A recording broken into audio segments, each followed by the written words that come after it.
Pagkatapos, sa wakas ay pinagsama-sama ni Shi Yangshen ang mga piraso, napagtanto na ang banal na gintong mandirigma na naglilinis ng larangan ng digmaan ay siya ring level 12 na pasaherong misteryosong nawala mula sa barko. Ang natitirang mga tripulante ay tuluyang nawala ng malay, hindi maintindihan kung paanong ang isang simpleng level 12 ay maaaring magkaroon ng napakalaking kapangyarihang kayang sumira sa sansinukob. Pinagnalit-ngitan ni Masha ang kanyang mga ngipin nang may lubos na hindi paniniwala, bumubulong na kahit na may mga pambihirang henyo, ang pagpuksa sa mga level 12 na parang hindi sila hihigit sa mga insekto ay hindi maipaliwanag. Maging ang veteranong ekspertong si Babu Luo ay nagsimulang mapawisan ng malamig nang makilala ang matinding bigat at panganib ng sitwasyon. Tumaas ang tensyon sa tulay habang kumikislap ang mga screen ng marahas na pagsabog, na nagpaunawa sa lahat ng nakasakay na si Lu Sheng ay malapit ng magkasalubong ng harapan sa isang level 13 powerhouse, ngunit napakataas ng taya dahil hindi siya humaharap sa isang boss lamang, may 5 level 13 pirate commander na naghihintay upang siya ay puksain. Sa malamig na kawalan ng kalawakan, naramdaman ng bandaged assassin ang napakalaking aura ni Lu Sheng, ngunit ngumiti siya ng may kumpiyansa matapos kumpirmahin na ang bata ay level 12 lamang at nagpasyang siya mismo ang humarap sa bagong dating, agad na nag-alok ang iba pang pirate captain na sumama sa laban, gustong tumulong na masiguro ang tila napakadaling pagpatay. Gayunpaman, lubos na tinanggihan ng mayabang na assassin ang kanilang tulong at sumugod ng diretso kay Lu Sheng ng may napakalaking alon ng enerhiya. Lubos na kumbinsido na walang level 12 ang makakatalo sa kanya kailanman, sumugod ang pirate assassin na parang isang nagniningning na lilang meteor, ibinuhos ang bawat huling patak ng kanyang kapangyarihan sa kanyang pangwakas at mapangwasak na pagsingil. Malakas niyang ipinahayag na tuturuan niya si Lu Sheng ng isang mabigat na leksyon tungkol sa brutal at hindi malulutas na agwat sa pagitan ng level 12 at level 13, pinakawalan ng kanyang pangwakas na teknik, ang Sword of Death. Nagkasalubong ang assassin ng harapan sa nakakasilaw na gintong liwanag ni Lu Sheng.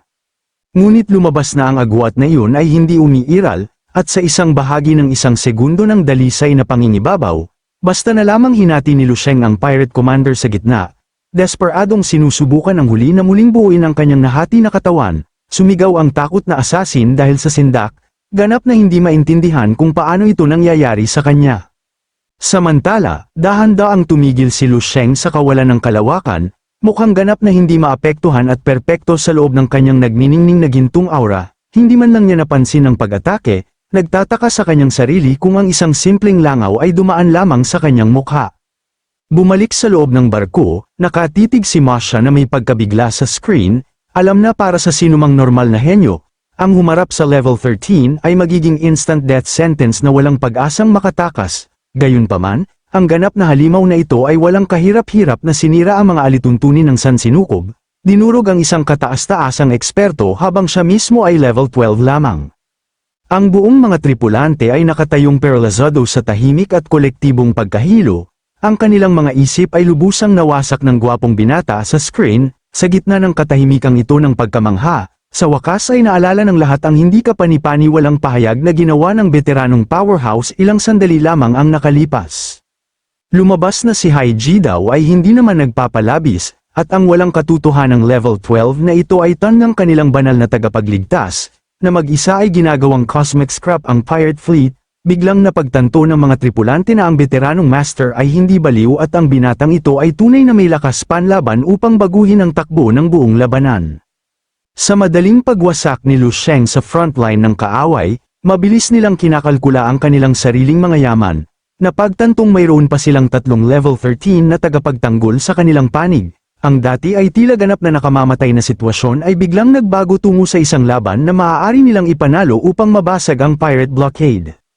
Humakbang si Wu Tian at iminungkahi na kung siya at si Babu Luo ay magtutulungan, madali nilang mapipigil ang dalawa sa natitirang level 13 pirate leader. Upang patunayang handa siyang ipagsapalaran ang lahat, pinaganya ni Babu Luo ang isang ipinagbabawal na lihim na teknik, pansamantalang pinigilan ang kanyang mga sugat sa kaluluwa upang maibalik ang 80% ng kanyang lakas panlaban. Masiglang idinagdag ni Shi Yangshen na kaya niyang piloto ng personal ang mabibigat na depensa ng warship upang libangin ang isang ikatlong pirate boss ng mag-isa. Sa pagbilang ng natitirang mga kaaway, tinukoy ni Wu Tian na dahil naalis na ni Lu Sheng ang isa sa kanila, isang pirate commander na lamang ang kailangan nilang hanapin. May kumpiyansa siyang lumingon kay Haiji daw at sinabi sa matandang master na pumili ng kanyang target upang sa wakas ay matapos na nila ang laban na ito. Buong tulay ay lumingon upang tingnan si Haiji daw na may nagniningas at puno ng pag-asang mga mata, biglang nagkaisa at handang ilunsad ang kanilang malaking kontra-opens iba.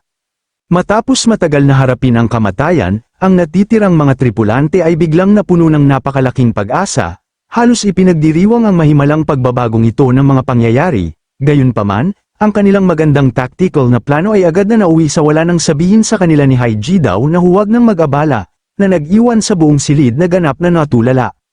Maling interpretasyon ng kanyang pag-aalinlangan, yumuko ng malalim ang desperadong si Shi Yangshen sa harap niya, sumumpa sa sinaunang dangal ng kanyang pamilya na ibibigay niya sa kanila ang anumang naisin nila. Desperadong nangako siya na ang pangwakas na gantimpala para sa pagliligtas ng barko ay magiging napakalaki na parehong mga master at si Lu Sheng ay magkakaroon ng solved na buhay.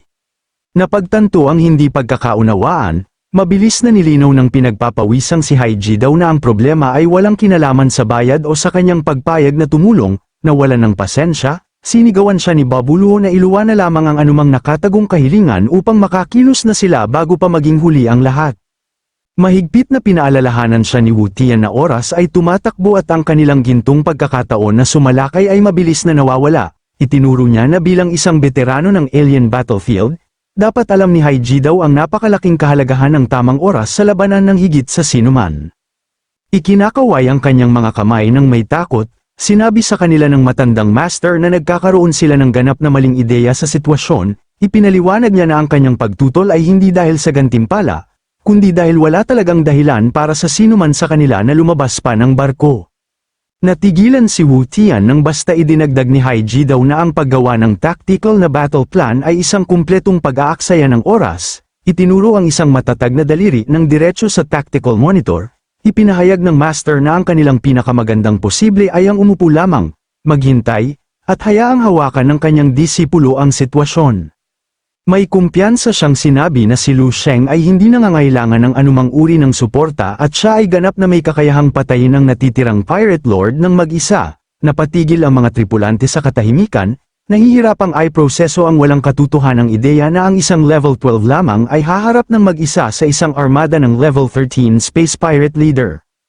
Bago pa man nila simulang tunawin ang impaktong ito, binanggit ni Haiji daw na mayroon pa siyang isang malaking katotohanang ibubunyag sa kanila. Basta niyang ipinagtapat na si Lu Sheng ay hindi talaga niya disipulo at ang rosas na buhok na duwende na nasa likuran lamang niya ay ang kanyang nag-iisa at tunay na estudyante.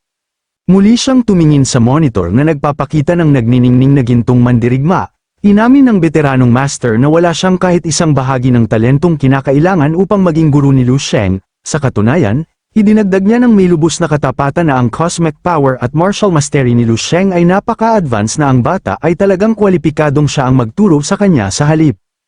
Ang nakakagulat na revelasyong ito ay tuluyang sumire sa kanilang realidad, na nag-iwan kina Shi Yangshen, Wu Tian, at Babuluo na nagyelo sa ganap na hindi paniniwala.